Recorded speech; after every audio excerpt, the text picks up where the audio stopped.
यहां बहुत कमी होती है। ध्यान देने योग्य बात है, मंत्रों पर अविश्वास मत करो, नाम पर अविश्वास मत करो। तुम अनुष्ठान को जानते ही नहीं कैसे किया जाता है। एक कामना की पूर्ति, तुम विश्व की कामना की पूर्ति कर सकते हो, विश्व की कामना की पूर्ति। बोले आप क्यों नहीं कर लेते? क्योंकि हम विश्वात्मा की कामना किए हुए हैं, हम विश्व की नहीं। हम जिस बात की कामना किए हुए हैं उसके लिए विश्व का विस्मरण करना है। मन मन की रुचि जान नेह विधि अनुसरें। हम प्रियालाल की मन की बात जानकर उनकी सेवा में रत होना चाहते हैं। नहीं, नाम और मंत्र में इतनी ताकत है, आप उसको समझ नहीं पाएंगे।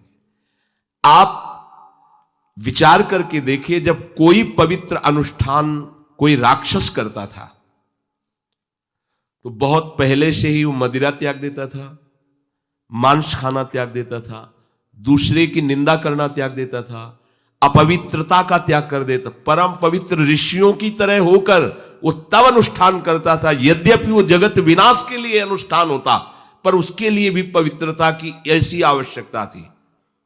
अब आप बेविचार करो, शराब पियो, मांस खाओ, गंदे आचरण करो और बोलो हमने राधा राधा कहा लेकिन काम नहीं बना।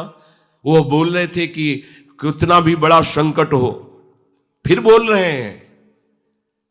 अगर भयानक से भयानक विपत्ति को ऐसे न नष्ट कर दे तो बता देना, कृष्णाय वासुदेवाय हरे परमात्मने प्रणतः क्लेश नाशाय गोविंदाय नमो, इसका जप करो। और जब तक तुम्हारा काम पूरा ना हो जाए ब्रह्मचर्य से रहो, झूठ मत बोलना, मदिरा मत पीना, मांस मत खाना, और ना काम हो जाए तो मैं बताना कि भारी से भारी विपत्ति का नाश करके भगवान श्री कृष्ण का आश्रय उसे ऊंचे उठा देगा, इस जगत की धरा से उठा देगा। विश्वास नहीं? आप मदिरा पियो, मांस खाओ, बेविचार करो, सोचो 1,00,000-2,00,000 महात्मा को दे देंगे, हमारी कामना पूर्ति हो जाएगी। बिल्कुल भूल में मत रहना। आपको संशय होता है नाम पे, संशय होता है मंत्रों पे, संशय होता है शास्त्र के विधान पर। आप चलते हो शास्त्र विधान से? कहां चलते हो? अरे हम जब कह रहे कोई राक्षस भी अनुष्ठान करता था तो वो इन नियमों का पालन करता था। इतना अनुष्ठान में कि मेघनाथ को पैरों से मार रहे हैं बंदर भालू, पर वो ना मंत्र छोड़ रहा है, ना हिल रहा है, ना उनकी तरफ देख रहा है। इतना सहनशील होना चाहिए अनुष्ठान के लिए। किसी कामना की पूर्ति के लिए सांगोपांग अनुष्ठान करो, भला कामना की पूर्ति ना हो जाए? नहीं। आप शास्त्रों में पढ़ के देखो, संतान उत्पत्ति के लिए कैसे व्रत, पयोव्रत का कैसे अनुष्ठान किया।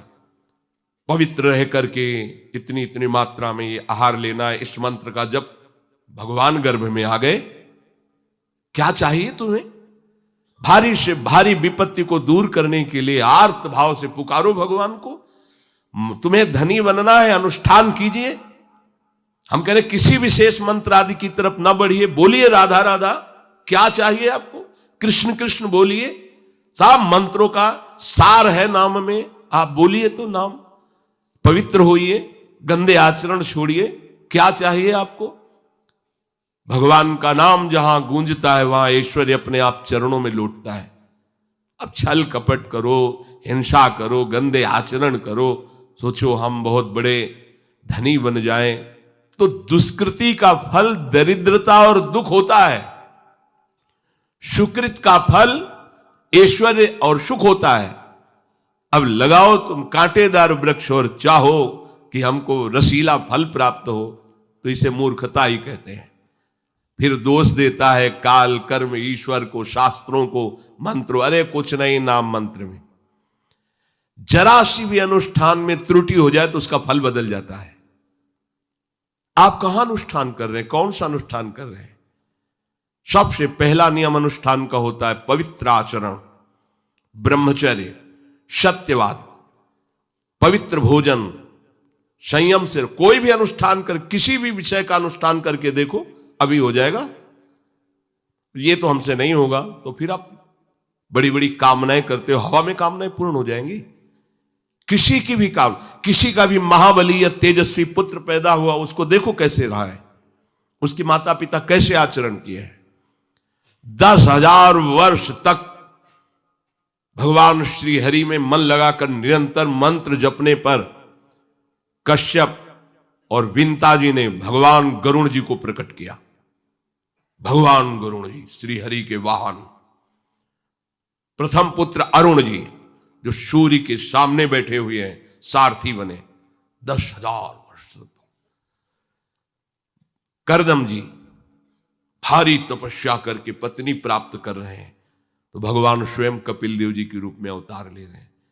बिना भजन के, बिना पवित्रता के, बस कामनाओं की पूर्ति, हवा में कामनाओं की पूर्ति हो जाएगी, मनमानी। गोकुलधाम स्पेशली बीमार गौ माता की सेवा